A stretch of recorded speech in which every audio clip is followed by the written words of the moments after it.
মির্জা গালিব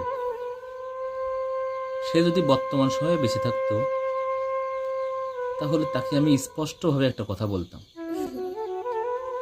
তোমার ইমোশনাল কথাগুলো বর্তমানে ফেসবুক টিকটকে খুবই ভাইরাল হবে, কিন্তু এসব ইমোশনাল কথাগুলোর একটুও ভিত্তি থাকবে না। কারণ বর্তমান সময়ের মেয়েরা সবই স্বার্থপর, অভিশপ্ত নারী।